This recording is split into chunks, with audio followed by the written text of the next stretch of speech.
आउज़ुबिल्लाहिमिनश्शैतानिर्रजीम बिस्मिल्लाहिर्रहमानिर्रहीम।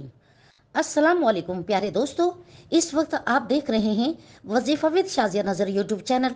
प्यारे भाइयों और प्यारी बहनों, आज हम आपको बताएंगे कि अल्लाह के ज़िक्र की अहमियत क्या है। आज हम आपके साथ अल्लाह की अहमियत के बारे में गुफ्तगू करेंगे। वीडियो को आखिर तक ज़रूर देखिएगा दोस्तों, वीडियो बिल्कुल छोटी सी है। दोस्तों, अगर आप कुरान पाक पढ़ें और इसको समझें तो आपको पता चलेगा कि इसकी फजीलत क्या है, इसकी अहमियत क्या है। दोस्तों, तकरीबन इसकी हर सूरत में अल्लाह पाक ने फरमाया, ए मोमिनो, मेरा जिक्र कसरत से करो, और अगर तुम मेरा जिक्र करोगे तो कामयाब हो जाओगे और फलाह पा जाओगे। और सूरत तोहा के अंदर भी अल्लाह ताला फरमाता है, आयत नंबर 124, कि जो भी मेरे जिक्र से मुंह मोड़ेगा मैं उसकी ज़िंदगी को तंग कर दूंगा, उसका रिस्क कम कर दूंगा, और क़यामत के दिन मैं उसको अंधा करके उठाऊंगा। और जो सबसे बड़ी आयत है अल्लाह के ज़िक्र की अहमियत के बारे में, वो ये है, वला ज़िक्रिल्लाहि अकबर, कि अल्लाह जो है वो सबसे बड़ा है। तत्मइन्नुल कुलूब, और दिलों को चैन, सकून, राहत, इत्मीनान सिर्फ और सिर्फ अल्लाह ही के जिक्र से मिलता है। प्यारी बहनों और प्यारे भाइयों, याद रखिए, दुनिया की कोई भी चीज़, इज्जत, दौलत, शोहरत, औरत आपको सुकून नहीं दे सकती। अल्लाह ने सुकून जो दिलों में रखा है ना, वो सिर्फ अल्लाह के जिक्र में है, अल्लाह की नमाज में है, अल्लाह की इबादत में है।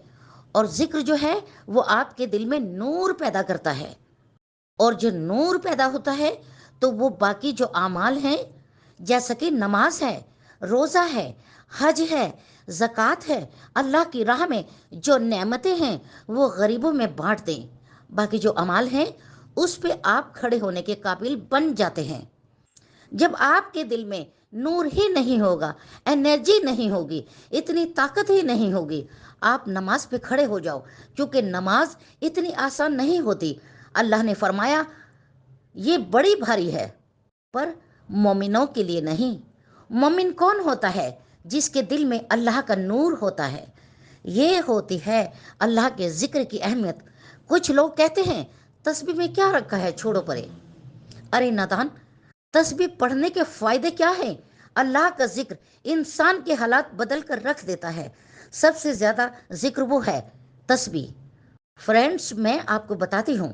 नंबर 1, ला इलाहा इल्ला अंता सुबहानका इन्नी कुन्तु मिनज़ ज़ालिमीन।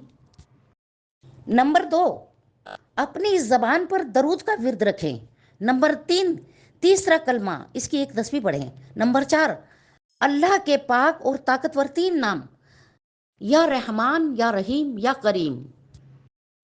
अगर आप रोज़ाना एक एक तस्बीह पढ़ें तो आपकी तमाम ज़िंदगी के मसले मसाइल हल हो जाएंगे। और इस्तग़फ़ार के जो फ़ायदे हैं, तो अल्लाह ताला ने अपने बंदों से कुरान पाक में वादा किया है। सूरत नूर अगर आप पढ़ें, आयत नंबर 11 और 12, अल्लाह ताला फरमाता है, इस्तग़फ़ार करो, ऐ लोगों कसरत से इस्तग़फ़ार करो। इन्नहु कान गफ़ारा, मैं तुम्हारे गुनाह बख्श दूंगा और तुम पे अपनी रहमत की बारिशें बरसाऊंगा। व युमदिदकुम, और वो मदद करेगा तुम्हारी, भी अमवाली, और माल के साथ, व बनीन, और बेटों से, वयज अल्लाकुम जन्नतो, और वो बनाएगा तुम्हारे लिए बागात, वयज अल्लाकुम अनहर, और वो बनाएगा तुम्हारे लिए नहरें। मैं पूरी आयत आपको पढ़कर सुना दूं।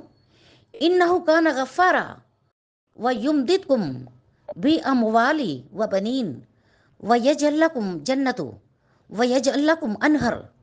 तर्जुमा, मैं तुम्हारे गुनाह बख्श दूंगा, तुम पे अपनी रहमत की बारिशें बरसाऊंगा, और मैं तुम्हारी मदद करूंगा माल के साथ और औलाद से, और मैं बनाऊंगा तुम्हारे लिए बागात, और बनाऊंगा तुम्हारे लिए नहरें। अब बताइए दोस्तों, कितनी नेमतें हैं, कितने इनामात हैं अगर हम अपनी ज़िंदगियों के मामलात में अल्लाह का ज़िक्र शामिल करें तो अल्लाह ताला हमारी कामयाबी फरमाएंगे।